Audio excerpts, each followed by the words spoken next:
এক ভাই প্রশ্ন করেছেন যে বিশ্বকাপ খেলায়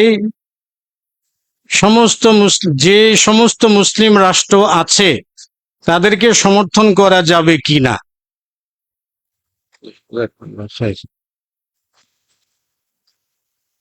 বিশেষ করে খেলা উপলক্ষে যদি শুধু মুসলিম রাষ্ট্র কেন, আরো অন্যান্য উন্নত কোনো জাতিও যদি খেলায় অংশগ্রহণ করে, তবুও ওই খেলাকে কেন্দ্র করে কোনো রাষ্ট্রকে সাপোর্ট করা যাবে না। মুসলিম হিসেবে সাপোর্ট করতে হবে, কিন্তু খেলা হিসাবে নয়। কারণ খেলাটা জুয়া, আপনি খেলাকে সাপোর্ট করছেন মানে জুয়াকে সাপোর্ট করছেন। জুয়াটা দুই ধরনের হয়। ধরনের জুয়াটা হইল আপনার ক্রাম বোর্ড, লুডু বা এ জাতীয় কিছু, যেগুলোতে সময় অপচয় হয়, কায়িক কোনো পরিশ্রম নাই, বসে আছেন তো খেলছেন, দাবা খেলছেন, দাবারুরা দাবা খেলছেন। এইরকম যতগুলো খেলা আছে সবগুলো জুয়া, এমনিতেই জুয়া। এই সবগুলো খেলা এমনিতেই জুয়া, এটাতে বাজি থাকুক বা না থাকুক। আর যে সকল খেলাতে শরীর চর্চা আছে, এই সকল খেলার ভিতরে যদি টাকা পয়সার লেনদেন হয়, তাহলে এই খেলাটা নিশ্চিত জুয়া। কাজে বিশ্বকাপ ফুটবল এটা বৈশ্বিক জুয়া, এবং বিশ্বকাপ ফুটবল উপলক্ষে কোটি কোটি টাকার জুয়াও চলবে। আবার দেখবেন কোটি কোটি টাকা পতিতা, জেনা, ব্যভিচার এই সব কিছুর পকেটে চলে যাবে। সমকামীরা তাদের সমকামিতায় উৎসাহ পাবে। এরকম আরো অনেকগুলো এজেন্ডা নিয়ে এই জিনিসগুলোর আয়োজন করা হয়ে থাকে। সেই জন্য ফুটবলদের যেই হোক না কেন, ফুটবল দল হিসেবে সাপোর্ট করা যাবে না। জাযাকুমুল্লাহ খাইর, বারাকাল্লাহ ফিকুম। বাদ্যযন্ত্র গান পরিহার করতে বর্তমান অনেক হুজুরগণ নাশিদ চর্চা সামনে নিয়ে এসছে, যার সাথে কি বলে ধারে ধীরে সমস্ত মিউজিক যুক্ত হচ্ছে বা এরকম, যাই হোক এটা চলছে। জি, এটা অত্যন্ত পরিতাপের বিষয়। আমাদের যারা ইসলামিক গায়ক যারা আছে, দেখবেন যে কতগুলো গায়ক কথিত ইসলামী গায়ক, কিন্তু বাদ্যযন্ত্র শুনে মনে হবে না যে তিনি ইসলামী গায়ক। আবার দেখবেন যে বর্তমানের নাশিদ বলতে হিন্দু গানের কপি, এটা অনেক সমালোচনা হয়েছে, হিন্দি গানের কপি। তাহলে দেখেন, একটা গানের সুর করতে তিনি হিন্দি গানটা কতবার শুনেছেন? হিন্দি গানটা কতবার তিনি শুনেছেন? অনেকবার, অনেকবার শুনেছেন। অথচ রাসূল সাল্লাল্লাহু আলাইহি ওয়াসাল্লাম কানে আঙুল দিতেন। সেই জন্য নাশিদ হোক, ফাসিদ হোক, যার সঙ্গে বাদ্যযন্ত্র যুক্ত হবে সবগুলোই হারাম হিসেবে বিবেচিত হবে, কোনোটাই হালাল হবে না। এখানে অন্য কোনো সুযোগ খোঁজার কোনো জায়গা নেই। জাযাকুমুল্লাহ খায়ের। একটা ভিডিও দেখলাম, মুফতি রেজাউল করিম আবরার বলেছেন ইয়েজিদ সাহাবী নয়, ইয়েজিদের নেতৃত্বে কাবার গিলাফে আগুন দেওয়া হয়, হত্যাযজ্ঞ সহ উল্লেখযোগ্য কিছু কাজ মুসলিম বিদ্বেষী হয়ে থাকে। জি, ঠিকই বলেছেন উনি, আংশিক ঠিক বলেছেন। কারণ ইয়েজিদ সাহাবী নয়, এটা নিশ্চিত। ইয়েজিদ কে নয়? সাহাবী নয়। কারণ ইয়েজিদের জন্ম হয়েছে উসমান রাদিয়াল্লাহু তাআলা আনহুর খেলাফতের মাঝামাঝি সময়ে। উসমান রাদিয়াল্লাহু তাআলা আনহুর খেলাফতের মাঝামাঝি সময়ে ৬২ হিজরিতে ইয়েজিদ মারা যায়। যখন ইয়েজিদ মারা যায়, রসুলের হিজরত তার ৬২ বছর আগে, আর তখন ইয়েজিদের বয়স ছিল ৩৬ বছর। কাজী ইয়েজিদ কোন ক্রমে কি নয়? সাহাবী নয়। কেউ কেউ তাকে আল্লাহর ওলি বলার চেষ্টা করেছে, যেগুলো সঠিক নয়। ইয়েজিদের ব্যাপারে ভ্রান্তি দূর করা দরকার। আমরা যেটা বলে থাকি যে ইয়েজিদ কাফের, যেহেতু খুতবাতে সংক্ষিপ্ত সময়, এই জন্য বিষয়টা ক্লিয়ার করা সম্ভব হয়নি। ইয়েজিদ কাফের নয়, বরং ইয়েজিদ একজন মুসলিম শাসক, এবং অল্প বয়সী মুসলিম শাসক। এবং উলামা ইকরামগণ এতটুকুই বলেছেন, ইয়েজিদের নাম উচ্চারণ করে সালাফি কোনো বিদ্বান রাদিয়াল্লাহু আনহু বলেন নাই, আবার কোনো বিদ্বান লাআনাহুল্লাহু বলেন নাই। চুপ থেকেছেন। তো ইয়েজিদ মূলত কাফের ছিল না, সে ছিল কি? মুসলিম। আরেকটা জিনিস আছে, হুসাইন রাদিয়াল্লাহু তাআলা আনহুকে হত্যা করার পিছনে ইয়েজিদের সরাসরি কি ছিল না? হাত ছিল না। কারণ ইয়েজিদ মূলত ওবায়দুল্লাহ বিন জিয়াদ কিন্তু কোরআনবাদী ছিল। ওবায়দুল্লাহ বিন জিয়াদ, সে কবরের আযাব বিশ্বাস করতো না। যার প্রধান সেনাপতি ছিল ওবায়দুল্লাহ বিন জিয়াদ। ওবায়দুল্লাহ বিন জিয়াদ যখন কুফাতে অবরোধ করে হুসাইন রাদিয়াল্লাহু তাআলা আনহুকে, তখন অবরোধ করার উদ্দেশ্য ছিল যাতে হুসাইন কুফাতে এসে বায়াত দিতে না পারে। কারণটা হইল যে ইয়েজিদের হাতে কিন্তু কুফাবাসী সকলেই কিন্তু বায়াত পড়েছে। তাহলে বায়াতের ভিত্তিতে একটা রাষ্ট্রপ্রধান প্রতিষ্ঠিত হয়েছে। এখন যদি হুসাইন রাদিয়াল্লাহু তাআলা আনহু যে বায়াত দেওয়া শুরু করেন, তাহলে রাষ্ট্রের ভিতরে আরেকটা নতুন বায়াত, যেটা মুসলিমদের হত্যাযোগ্য অবসম্ভাবী করে তোলে। সেই জন্য সে বলেছিল যে যাতে হুসাইন কাউকে বায়াত দিতে না পারে, তাকে প্রতিরোধ করবা। সেই উদ্দেশ্যে ওবায়দুল্লাহ বিন জিয়াদকে প্রেরণ করা হয়। কিন্তু ওবায়দুল্লাহ বিন জিয়াদ হুসাইন রাদিয়াল্লাহু তাআলা আনহুকে অবরোধ করার পরে তাকে হত্যার মিশনে নামে। কারণ সেই সময় হুসাইন রাদিয়াল্লাহু তাআলা আনহু বলছিলেন যে আমাকে হয় ইয়েজিদের দরবারে নিয়ে যাওয়া হোক, আমি তার সঙ্গে কথা বলবো। তাহলে বোঝা যায় হুসাইন রাদিয়াল্লাহু তাআলা আনহু ক্ষমতা লোভ ছিল না। ইয়েজিদের দরবারে নিয়ে গেলে ভালো আলোচনা হবে, এই আস্থাও হুসাইন রাদিয়াল্লাহু তাআলা আনহুর ছিল। দ্বিতীয় প্রস্তাব ছিল আমাকে সীমান্তবর্তী অঞ্চলে পাঠিয়ে দেওয়া হোক, আমি পাহারাদারির কাজ করব। তা যদি না করা হয় তাহলে আমাকে সসম্মানে মক্কাতে ফেরত পাঠানো হোক। কিন্তু তিনটার কোনোটাই শুনে নেয় ওবায়দুল্লাহ বিন জিয়াদ। ওবায়দুল্লাহ বিন জিয়াদের নেতৃত্বে শামর বিন দিল জাওশান, সীমার, এই সীমারই প্রথম সম্ভবত আঘাত করে আপনার হুসাইন রাদিয়াল্লাহু তাআলা আনহুকে। এই হত্যাকাণ্ড সংগঠিত হয়ে গেল। ইতিহাসের বলতে পারেন সব থেকে নিকৃষ্ট হত্যাকাণ্ডের একটা সংগঠিত হইল। তারপরে যখন ওবায়দুল্লাহ বিন জিয়াদের কাছে, ওবায়দুল্লাহ বিন জিয়াদ করতে গিয়ে খবরটা যখন ইয়েজিদের কাছে পৌঁছে, ইয়েজিদের একটা বাক্য ছিল যে কুফাবাসীরা হুসাইন রাদিয়াল্লাহু তাআলা আনহুকে হত্যা করা ছাড়াই আমি কুফাবাসীদের উপরে খুশি ছিলাম এবং আছি। তাহলে ইয়েজিদকে অপরাধ করে না, কিন্তু হুসাইনকে যারা হত্যা করেছে তার বিচার ওবায়দুল্লাহ বিন জিয়াদ করে নাই, কি বলে ইয়েজিদ করে নাই, বিচার করে নাই। দ্বিতীয় অপরাধ হইলো মদিনাতে অবরোধ করে এবং মদিনাতে সাহাবা ইকরামগণদের সঙ্গে হত্যাযোগ্য যুদ্ধ বিগ্রহ চালায়। এরপরে মক্কাবাসীরা যখন ইয়েজিদের বায়াত ভঙ্গ করে তখন মক্কাতে অবরোধ করে ইয়েজিদ সশরীরে থেকে। মক্কায় অবরোধ চলাকালে সেই সময় সাহাবীদের প্রতি নির্যাতন করা হইতো ইয়েজিদের উপস্থিতিতে, এবং ইয়েজিদ সে অবরোধেই মারা যায়। ৬২ হিজরিতে সে অবরোধেই ইয়েজিদ মারা যায়। এই তিনটি অপরাধের কারণে ইয়েজিদ কখনোই এই অপরাধের দায় থেকে মুক্ত হতে পারে না। সেই জন্য উলামায়ে কিরামগণ ইয়েজিদকে শুধুমাত্র মুসলিম বলেছে। কিন্তু যেমন ইমাম আহমদ বিন হাম্বল রাহিমাহুল্লাহর ছেলে সালেহ বিন আহমদ বিন হাম্বল, তিনি তার বাবাকে বলছেন, বাবা শুনেছেন মানুষদেরকে দেখেছে মানুষেরা নাকি ইয়েজিদকে ভালোবাসে। তখন ইমাম আহমদ বিন হাম্বল রাহিমাহুল্লাহ বললেন যে আইয়ুহিব্বুহু আহাদুন মান ইউমিনু বিল্লাহি ওয়াল ইয়াউমিল আখির, যে ব্যক্তি আল্লাহ এবং কিয়ামত দিবসের প্রতি বিশ্বাস করে সে ব্যক্তি কি ইয়েজিদকে ভালোবাসতে পারে? তখন ছেলে বাবাকে বললেন, বাবা তো আপনি ইয়েজিদকে লানত করছেন না কেন? তখন আহমদ বিন হাম্বল রাহিমাহুল্লাহ তার ছেলেকে বললেন যে বৎস, তুমি কি কখন তোমার বাবাকে দেখেছো অন্য কাউকে লানত করতে? তাহলে মুসলিম যেমন কোন মুসলিমকে লানত করা যায় না, পাপী হইতে পারে কিন্তু লানত করা বৈধ নয়। যেমন একজন ব্যক্তি 5 বার মদ পান করে এসেছেন, একজন সাহাবী বলেন ইখজিক আল্লাহ, আল্লাহ তোমাকে লাঞ্ছিত করুক। রাসূল সাল্লাল্লাহু আলাইহি ওয়াসাল্লাম বলেন দাহু, ছাড়ো ছাড়ো ছাড়ো, লা তুঈনু আলাইহি শাইতান, তার বিরুদ্ধে তুমি শয়তানকে সাহায্য করো না। কারণ মুসলিমকে লানত করা জায়েজ নাই। এই জন্য উলামায়ে কিরামগণ ইয়েজিদকে লানত করেন না। এই জন্য ইয়েজিদ কি ছিলেন না? কাফের ছিলেন না, কাফের বলা যাবে না। কিন্তু সালাফদের দৃষ্টিভঙ্গি যেটা ইমাম আহমদ বিন হাম্বল রাহিমাহুল্লাহ বলছেন, ইমাম ইবনে তাইমিয়া রাহিমাহুল্লাহ বলছেন লা ইউসাব্বু ইয়াজিদ ওয়া লা ইউহাব্বু, ইয়েজিদকে গালিও দেওয়া যাবে না, ইয়েজিদকে ভালোবাসাও যাবে না। তো মুসলিমদের অবস্থান, ইয়েজিদকে গালিও দেওয়া যাবে না, ইয়েজিদকে ভালোবাসাও যাবে না। আশা করি বুঝতে পেরেছেন। তারপরে হুসাইন রাদিয়াল্লাহু তাআলা আনহুর কুফা নগরীতে যাওয়াটারও কি সিদ্ধান্তটা সঠিক ছিল না।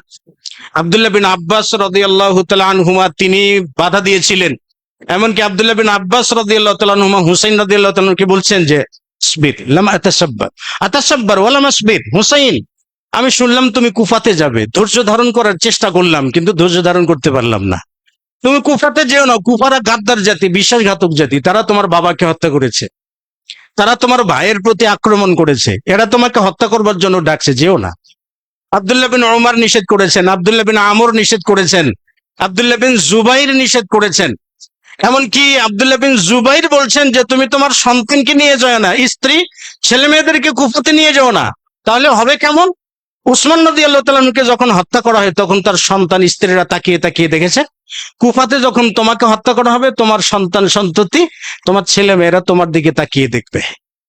কিন্তু কোনো বাধাই হুসাইন রাদিয়াল্লাহু তাআলা আনহুকে প্রতিরোধ করতে পারেনি। হুসাইন রাদিয়াল্লাহু তাআলা আনহু আব্দুল্লাহ বিন আব্বাসকে লক্ষ্য করে বলছিলেন যে আমি মক্কা মদিনাতে মৃত্যুবরণ করার থেকে কুফা বা কারবালাতে মৃত্যুবরণ করাটাই উত্তম মনে করব। সেই জন্য বলা হয় যে হুসাইন রাদিয়াল্লাহু তাআলা আনহু কুফাতে যাওয়ার সিদ্ধান্ত সঠিক ছিল না, তবে তিনি ক্ষমতার লোভে সেখানে যেতেন না।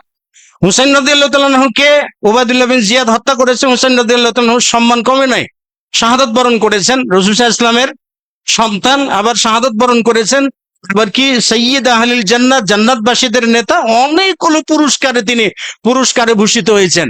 এবং 10ই মুহররম আজকের দিনের যে জুমাগুলো আছে, পৃথিবীতে এমন কোন জুমা নাই যেই জুমাতে হুসাইন রাদিয়াল্লাহু তাআলা আনহুর জন্য দোয়া করা না হবে। কিন্তু কোন মসজিদে ইয়াজিদের জন্য দোয়া করা হবে? কোন মসজিদে ইয়াজিদের জন্য দোয়া করা হবে? বরং মুসলিমদের তার প্রান্তিক ঘরানার যারা শিয়া ইসলামে বিশ্বাস করে তারা ইয়াজিদকে সরাসরি কাফের বলে, মানে ইয়াজিদকে যারা কাফের না বলবে তারাও কাফের। তাহলে দেখা যায় যে তার যে অবস্থানের শাস্তি সেটা পাচ্ছে এবং কিয়ামত পর্যন্ত পাবে।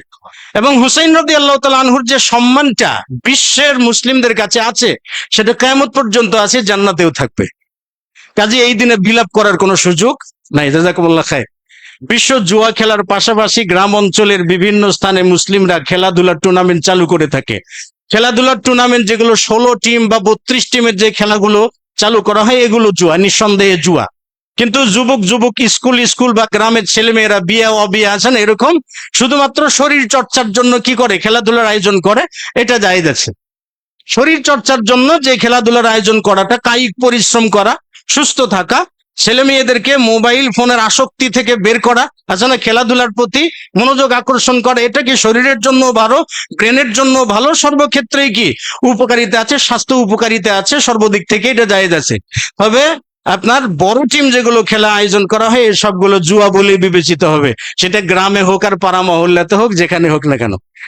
খেলাধুলা নাজায়েজ বা হারাম বলতে আর্জেন্টিনা ব্রাজিলের কথাই চলে আসে, কি বলে উপমা দেওয়া হয়, অথচ এটা ফুটবল, ক্রিকেট, দাবা, লুডো, ক্যারাম, যেটা আমি আগে বলেছি। তবে ভাইজান যে প্রশ্নটা করেছেন, আর্জেন্টিনা ব্রাজিলের উপমা টানলে আপনার কি কষ্ট লেগেছে? যদি কষ্ট লেগে থাকে, মনের এই অবস্থান থেকে নিজেকে বদলাবেন, মনের এই অবস্থান থেকে নিজেকে বদলাবেন। আর্জেন্টিনার পতাকার ভিতরে একটা মাথা আছে, সে মাথাটা কিসের মাথা জানেন? এটা তাদের পূজনীয় দেবীর মাথা, এবং এর ভিতরে প্রায় 5টা কারিকুলাম আছে। আপনি আর্জেন্টিনার জার্সি গায়ে দিচ্ছেন, সেখানে ওই দেবীটা আছে, এই দেবীর মাথা আছে। আল্লাহর কসম, এই জার্সি পরে মসজিদে সালাত আদায় হবে না, কারণ ওখানে দেবী আছে, ছবি আছে, মূর্তি আছে, যে মূর্তিকে তারা পূজা করে। তাহলে যে জার্সিটা আপনি গায়ে দিচ্ছেন, টাকা দিয়ে টানাচ্ছেন, তার ভিতরে আপনি মূর্তি পূজার গন্ধ পাচ্ছেন। এটাকে ইত্তিবাউল ইয়াহুদ ওয়ান নাসারা, ইহুদি এবং নাসারাদের অনুসরণ করা।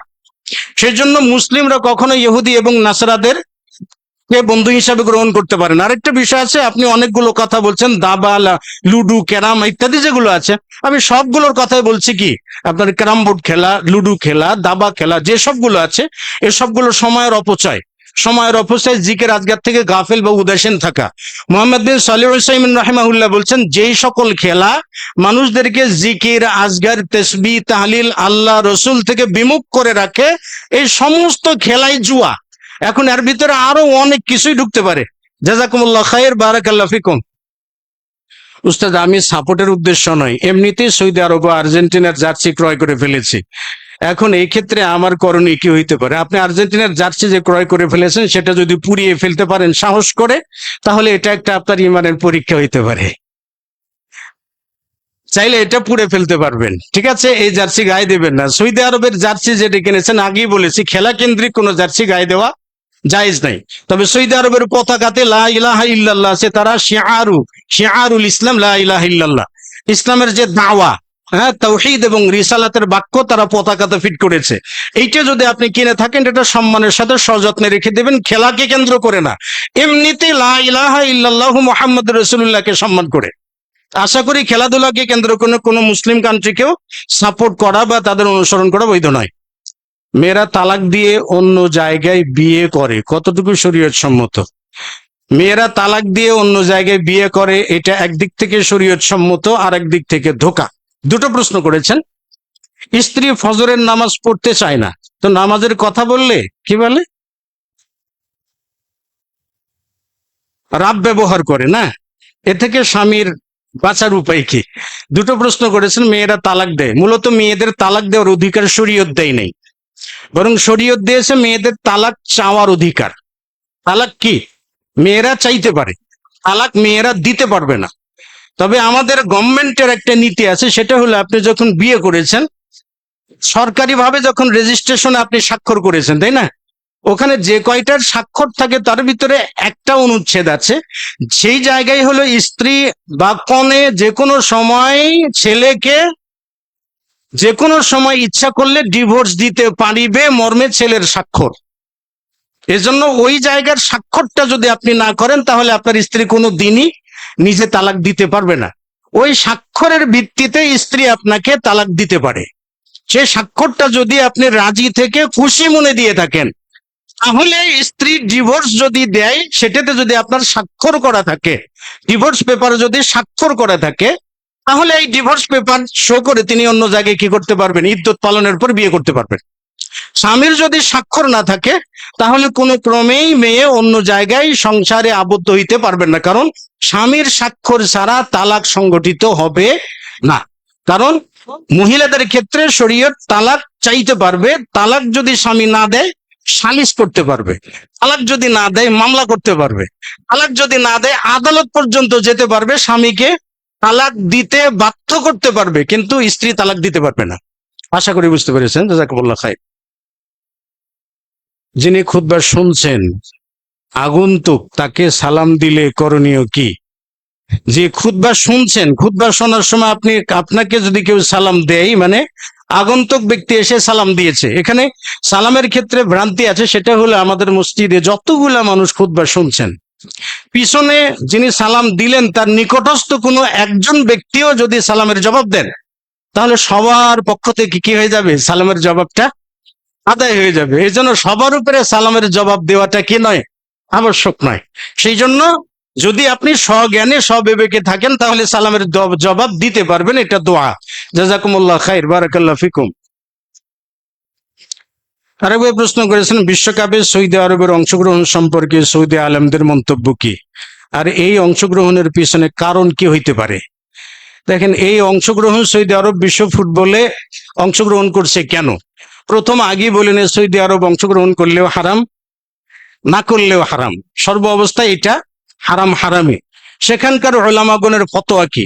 সেখানকার ওলামা ইকরামগণ সর্বাত্মক চেষ্টা করেছেন বুঝানোর জন্য, কিন্তু রাজনৈতিক একটা ব্যাপার থাকে, বিশ্ব রাজনীতিতে প্রভাব। যেমন মনে করেন যে এই খেলা আয়োজনকে কেন্দ্র করে শুধুমাত্র আমেরিকার পকেটে, আয়োজক যে আছে আমেরিকার পকেটে যাবে 22 বিলিয়ন মার্কিন ডলার যাবে, শুধু আয়োজক হিসাবে তার পকেটে যাবে। তাই এই জন্য ফুটবল আয়োজন করে থাকে তারা রাজনৈতিক কারণে। যেহেতু সৌদি আরবের একটা বর্তমানে রাজনৈতিক উচ্চাভিলাষ দেখা যায়, সেটা হলো কি বিশ্বের পরাশক্তি হওয়ার জন্য তারা সর্বাত্মক চেষ্টা করছেন। কারণটা হলো মুসলিম বিশ্বের কোনো একটা রাষ্ট্র যদি পরাশক্তিতে রূপান্তরিত না হয়, তাহলে বলতে পারেন যে মুসলিমদের এরকম ধাক্কা সামলাইতেই হবে। এরকম মুসলিমদের একটা পরাশক্তির প্রয়োজন এবং মুসলিমদের একটা বৈশ্বিক ব্যাংকের প্রয়োজন, যে ব্যাংকটা বিশ্ব ব্যাংকে এড়িয়েই একটা বৈশ্বিক ব্যাংক হতে পারবে। তাহলে একটা অর্থনীতির জায়গা তৈরি হবে। সেটা হয়তো রাজনৈতিক কারণে তারা অংশগ্রহণ করছে, তবে তারা অংশগ্রহণ করলেও হারাম, অংশগ্রহণ না করলেও বিশ্বকাপ ফুটবল খেলা হারাম। জাযাকুমুল্লাহ খাইর।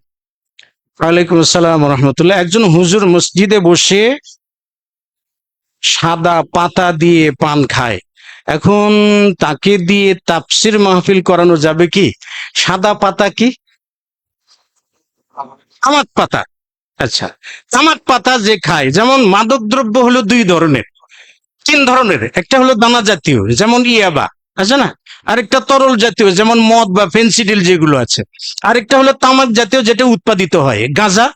এরপরে তামাক জাতীয় দ্রব্য যতগুলো আছে, তো তামাক জাতীয় দ্রব্য যতগুলো আছে সবই কি হারাম। তাহলে যেই মুফাসসির হারাম খায়, সে মুফাসসির মুখ দিয়ে মিথ্যা কথা নামক হারাম বস্তুটা আপনার কাছে সার্ভিস করতে কি তার বিবেকে বাঁধবে? বলেন, তার কি বিবেকে বাঁধবে? বিবেকে বাঁধার কথা না। কাজে আপনাকে মিথ্যা ওয়াজ করে কি আপনাকে মিথ্যা তথ্য দিয়ে যেতে পারে, কারণ তার তাকওয়ার অভাব, পরহেজগারিতার অভাব, সে ফাসেক এবং হারাম খাদ্যের ভিতরে নিমজ্জিত আছে। এইরকম ব্যক্তির ওয়াজ শোনা যাবে না, না শোনাটাই সব থেকে নিরাপদ। অসুস্থতার কারণে আমি প্রায় 1.5 মাস বাড়ির বাইরে অবস্থান করি। এই পুরো সময়টাতে আমি কসর আদায় করি, এটা কি ঠিক আছে কি জানাবেন? প্রথম কথা হলো, আরেকটা প্রশ্ন করেছেন, হসপিটালের অপারেশন থিয়েটারে থাকা কালীন একদিন বা, এটা কি লিখছে একটু,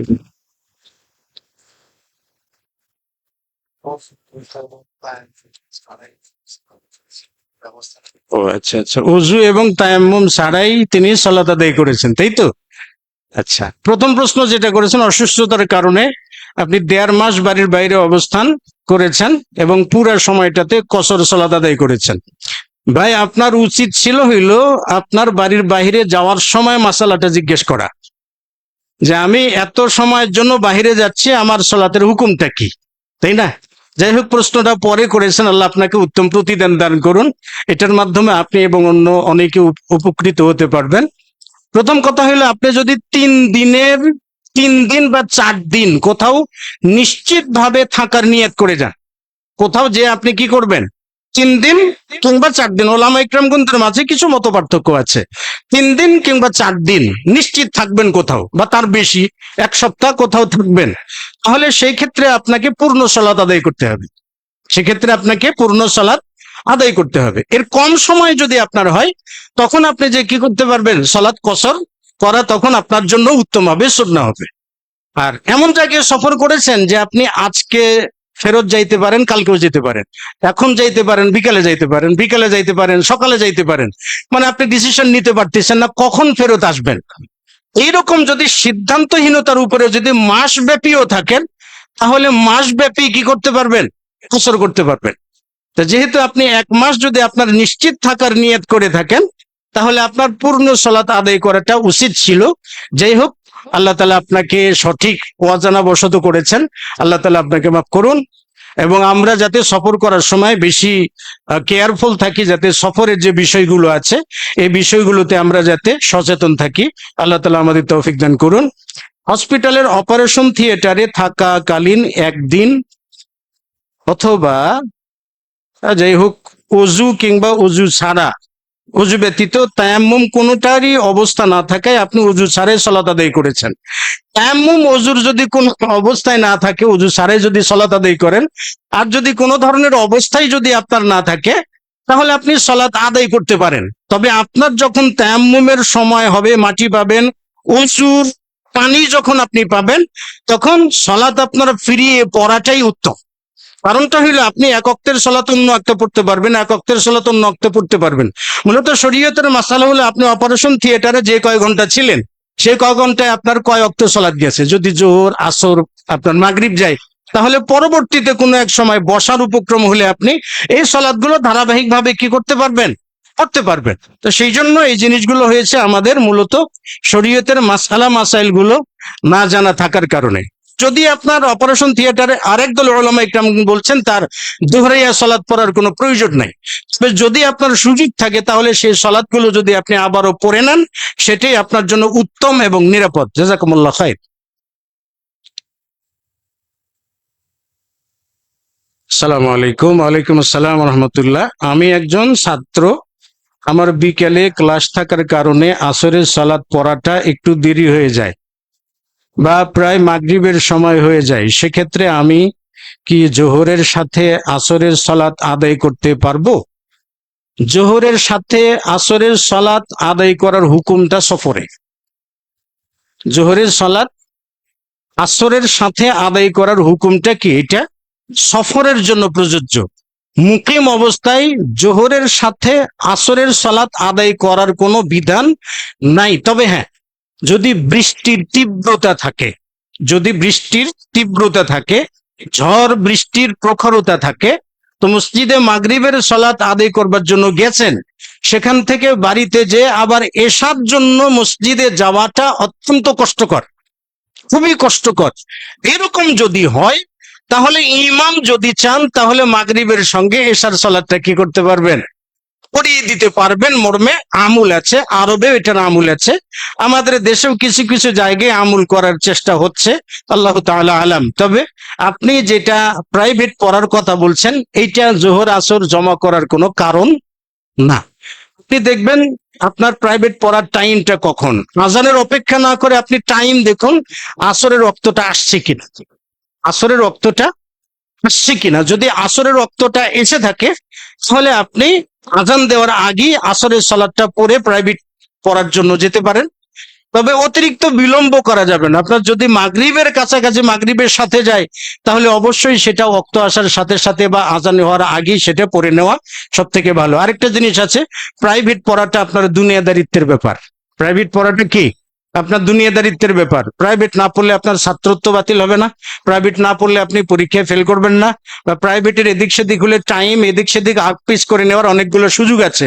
আর আসরের সালাতটা একটা ফরজ ইবাদত, কাজে ইবাদতের ক্ষেত্রে কম্প্রোমাইজ করার কোনো সুযোগ থাকে না। জাযাকুমুল্লাহ খাইর, বারাকাল্লাহু ফিকুম। রাফিজি শিয়াদের সূত্র ধরে এদেশের অনেক কোপাল পড়া মুআবিয়া রাদিয়াল্লাহু তাআলা আনহুকে গালিগালাজ করে, এ ব্যাপারে কিছু বলুন।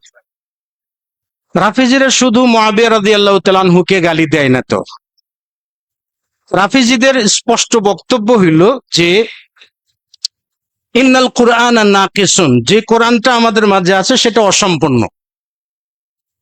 এবং সাঈদা বিহি, এই কোরআন প্রকৃত কোরআনটাকে আসমানে উঠে নেওয়া হয়েছে হিনা ইরতাদ্দাতিস সাহাবাতু রাদিয়াল্লাহু আনহুম, যখন সমস্ত সাহাবায়ে কিরামগণ মুরতাদ হয়ে গেছে।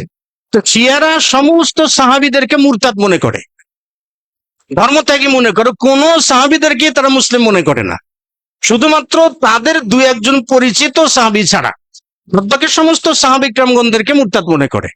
এমনকি তারা আবু বকর ও উমর রাদিয়াল্লাহু তাআলা আনহুমাকে কাফের মনে করে। তাদের কালিমার শর্ত এটা, আবু বকর ও উমর কাফের বলতে হবে, না বললে তিনিও কাফের। উসমান রাদিয়াল্লাহু তাআলা আনহু কাফের, মুআবিয়া রাদিয়াল্লাহু তাআলা আনহু কাফের। সেই জন্য এরা শুধু সাহাবীদেরকে কাফের বলে না। যেমন ইমানের রুকুন আছে কয়টা? 6টা না? ইমানের রুকুন কয়টা? 6টা। আল ঈমানু বিল্লাহ, আল্লাহর প্রতি ঈমান আনয়ন করা। তারা আল্লাহর প্রতি ঈমান আনয়ন করার সাথে বেলায়েতের প্রতি ঈমান আনয়ন করা ফরজ করেছে। মানে ঈমানের প্রথম রুকুন বিশ্বাস করে না। দ্বিতীয় রুকুন ফেরেশতাদের প্রতি বিশ্বাস স্থাপন করা। ফেরেশতাদের ক্ষেত্রে তারা বলে আলী রাদিয়াল্লাহু তাআলা আনহুর চেহারার নূর থেকে আল্লাহ তাআলা ফেরেশতা সৃষ্টি করেছেন। তাহলে আলী রাদিয়াল্লাহু তাআলা আনহুর জন্মের আগে পৃথিবীতে কোনো ফেরেশতা ছিল না, এটা তাদের আকীদা। কিতাবগুলোর প্রতি কোনো কিতাবই স্বয়ংসম্পূর্ণ ছিল না, সবগুলো তাবদীল করা হয়েছে। আখিরাতের প্রতি ইমামরা যেভাবে ইচ্ছা আখিরাত সংগঠিত করতে পারবে, সেভাবে ইচ্ছা সেভাবেই আখিরাতকে প্রতিরোধ করতে পারবে। এক কথায় আখিরাত ইমামদের অধীনস্থ। তো ইমানের যারা 6টা রুকুনে বিশ্বাস করে না, তো মুআবিয়া রাদিয়াল্লাহু তাআলা আনহুকে কাফের বা গালি দেওয়া, সেটা তো এই সবগুলো থেকে আরো ছোট হয়ে গেল, তাই না? সেই জন্য তারা বিভ্রান্ত উপদল। আমাদের দেশের সব থেকে আফসোসের বিষয় হলো কি জানেন, আমরা ইরানকে পূজা করতে যে আরবকে গালি দিয়ে থাকি, মুসলিমদেরকে গালি দিয়ে থাকি যে আরব বিশ্বরা দালাল, ইরানিরা একমাত্র মুসলিম। এই জিনিসগুলো আমাদের চিন্তা চেতনা। কারণ ইরানিরা যখন 1979 সালে যখন তাদের ইরান রেভলিউশন হয়, মানে ইরানে যখন বিপ্লব হয় 79 সালে, এই 79 সালে বিপ্লব সংগঠিত হওয়ার পরবর্তী সময়ে ইরাকে শিয়া মিলিশিয়া সংগঠন খোলে, ইরাকে অস্থিতিশীল পরিবেশ তৈরি করবার জন্য।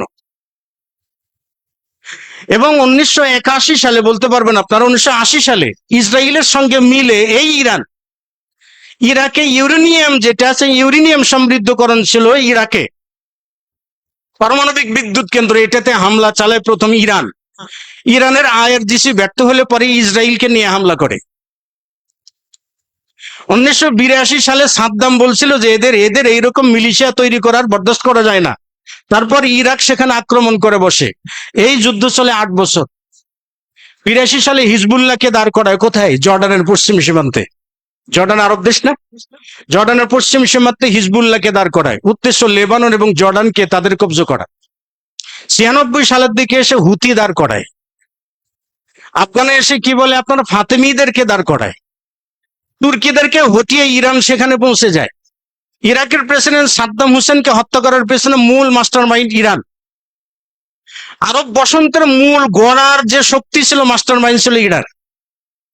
আরব বসন্তের মাধ্যমে আরবের সুন্নি প্রধান দেশের মুসলিম নেতৃত্বকে শূন্য করে দেওয়াটা ছিল তাদের টার্গেট, বড় টার্গেট ছিল তাদের। আমরা তো বুঝি না, চতুর্দিক থেকে আরবকে প্যাকেট করে ফেলেছিল, তাদের প্রক্সি, বিভিন্ন জায়গায় প্রক্সি দাঁড় করানো। এবং তাদের আকীদা কি জানেন? তাদের আকীদা হলো একজন সুন্নি মুসলিমকে হত্যা করা ৭০ জন ইহুদিকে হত্যা করার থেকে উত্তম। আবার রিপিট করে বলছি, তাদের আকীদা বা বিশ্বাস হলো একজন সুন্নি মুসলিমকে হত্যা করা ৭০ জন ইহুদিকে হত্যা করার থেকে উত্তম। আপনি বুঝেন না, তাইলে আপনার মুসলিম ভাইকে, যিনি ভাইকে আপনি বুঝেন না, আপনি তাদের রাজনীতি বোঝেন না, আপনি তাদেরকে ভালোবাসতে যে আপনি নিজেকে গালি দিচ্ছেন, নিজেকে অখাদ্য ভাষায় গালিগালাজ করছেন, এবং তাদের আকীদা তো বিশ্রী অবস্থা। যাই হোক, এই হলো তাদের অবস্থান। জাযাকুমুল্লাহ খায়র।